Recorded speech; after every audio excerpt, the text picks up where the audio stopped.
Me llamo K y tengo 31 años. Nunca pensé que una sola invitación pudiera revelar tantas verdades silenciosas.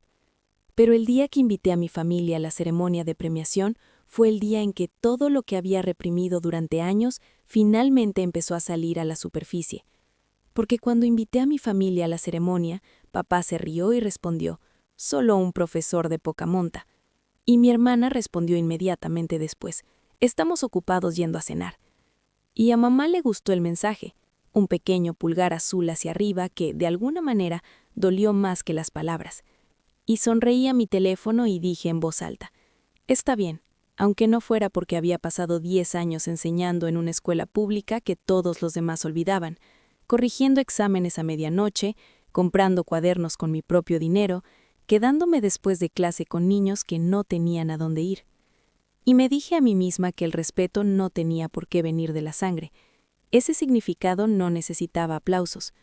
Sin embargo, cuando llegó ese mensaje, algo viejo y familiar me oprimió el pecho. La misma sensación que tenía cuando papá me presentaba en las reuniones familiares como la maestra, mientras elogiaba los ascensos corporativos de mi hermana y las ideas de emprendimiento de mi primo. La misma sensación cada día festivo, cuando mi trabajo se reducía a bromas sobre vacaciones largas y días fáciles. Así que cerré la aplicación, me puse el abrigo y conduje sola al ensayo. Entré al auditorio, donde las luces eran cálidas y el escenario olía a pintura fresca y nervios. Mi director me estrechó la mano y me dijo lo orgulloso que estaba el distrito, cómo el premio estaba teniendo cobertura nacional, cómo mi innovación en el aula se había viralizado sin que yo lo supiera. Asentí cortésmente, pensando que nada de eso les importaría a quienes me criaron, porque para ellos siempre sería pequeña, siempre sería segura de ignorar. Y de camino a casa, repasé los mensajes una y otra vez. Solo una humilde maestra. Estamos ocupados yendo a cenar. A mamá le gustó el mensaje, y practiqué mi sonrisa en el retrovisor. La misma sonrisa que aprendí a usar a los 13 años cuando papá dijo que enseñar era un desperdicio de potencial. A los 19, cuando me preguntó si cambiaría de carrera antes de que fuera demasiado tarde. A los 25, cuando mi hermana bromeó diciendo que nunca podría permitirme una casa de verdad. Y a los 31, cuando por fin comprendí que había estado midiendo mi valía con la regla que ellos sostenían, no conmigo. Así que esa noche preparé pasta para uno, planché mi blazer y preparé el discurso que podría dar si me pedían que dijera unas palabras. No porque esperara aplausos, sino porque mis alumnos merecen escuchar sus historias bien contadas. Y al poner el despertador, imaginé a mi familia cenando, chocando copas, revisando sus teléfonos, sin saber que la misma pantalla que usaron para despedirme pronto mostraría algo completamente distinto. Y dormí ligeramente, soñando con polvo de tiza y luces de cámara, despertando antes del amanecer con un mensaje de un colega que decía, ¿listo para hacer historia? Y volví a sonreír, esta vez porque sí, aunque nadie más me estuviera viendo todavía. Y la ceremonia en sí misma se movió como una mezcla de sonido y color, con los aplausos aumentando en oleadas a medida que se pronunciaban los nombres. Mi corazón latía tan fuerte que ahogaba las dudas cuando el mío resonaba por el pasillo. El locutor leyendo mi trabajo, la innovación, el impacto. Y salí a la luz pensando en los chicos que me enseñaron resiliencia, pensando en cada almuerzo que me salté para dar clases particulares, cada taller de fin de semana, cada nota de agradecimiento silenciosa guardada en la mochila. Y hablé con claridad, con honestidad, porque eso es lo que la enseñanza me enseñó. Y cuando terminó, no miré mi teléfono ni una sola vez. Dejé que el momento existiera sin su permiso. Pero más tarde, de vuelta en casa, la casa oscura y tranquila, finalmente miré.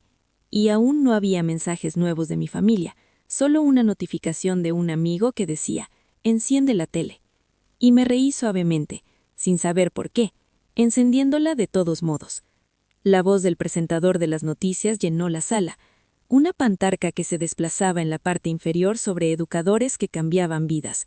Y en algún lugar de la ciudad, mientras comían, papá revisó su teléfono y se quedó paralizado, porque la pantalla mostraba mi cara, y sus palabras resonaban en él. «¿Qué es esto?». Y la noche contuvo la respiración mientras la verdad que él ignoraba comenzaba a hablar. La transmisión cambió a mi nombre y a las letras en negrita bajo mi cara, el locutor leyéndolo despacio, claro, como si cada sílaba tuviera peso, y imaginé la mesa del comedor de mis padres en silencio, con los tenedores flotando en el aire, porque no era un clip local. Podrían ignorarlo o justificar una mención de un pueblo pequeño. Era televisión nacional, del tipo que papá siempre respetó, del tipo que mi hermana compartía orgulloso cuando aparecía alguien más, y mientras el segmento se reproducía, mostrando clips de mi clase, mis alumnos riendo, construyendo, aprendiendo, mi voz narrando sobre dignidad y oportunidad, me senté en mi sofá abrazada a una almohada, sin sonreír, sin llorar, solo respirando, porque por primera vez mi historia se contaba sin que nadie la minimizara. Y en algún lugar del tromposo, papá revisó su teléfono y repitió, más alto esta vez, ¿qué es esto? Y la noche contuvo la respiración mientras la verdad que él ignoraba comenzaba a hablar. Mientras mi hermana se inclinaba sobre su hombro, el reconocimiento la golpeó como un jarro de agua fría, y el «me gusta» de mamá en ese mensaje de repente se sintió muy lejano, y mi teléfono finalmente comenzó a vibrar una llamada tras otra. Las llamadas perdidas se acumulaban, pero no contesté porque recordé lo fácilmente que me habían despedido horas antes, lo fácil que fue para ellos decir que solo era un humilde maestro, lo rápido que fueron para elegir la cena sobre mi momento. Y necesitaba que se sentaran con ese silencio un poco más, para llenar el vacío que habían creado. Entonces dejé que el segmento terminara, dejé que el presentador me llamara inspiración, dejé que la pantalla se desvaneciera a la siguiente historia, y solo entonces me puse de pie, apagué la televisión y me fui a la cama. No por despecho, sino por paz, porque no tenía nada más que demostrar esa noche. A la mañana siguiente, mi teléfono pesaba en mi mano. Los mensajes se apilaban como ladrillos. Papá primero, luego mamá, luego mi hermana. El tono cambiaba de la confusión al orgullo a la urgencia. Papá escribiendo que no tenía voz ni voto. Mamá diciendo que siempre me había apoyado. Mi hermana enviando enlaces y capturas de pantalla. De repente me sentí profundamente aliviado por mi éxito. Los leí todos despacio, notando que ninguno mencionaba las palabras de antes. Ninguno dijo, solo un profesor humilde. Ninguno se disculpó por estar ocupados yendo a cenar. Y me di cuenta de que este era el momento que alguna vez soñé, el momento en que finalmente me verían. Sin embargo, se sintió diferente de lo que imaginaba, más tranquilo, más firme, porque su reconocimiento ya no se sentía como oxígeno, se sentía opcional, y cuando papá finalmente llamó y contesté, su voz era cuidadosa, casi respetuosa.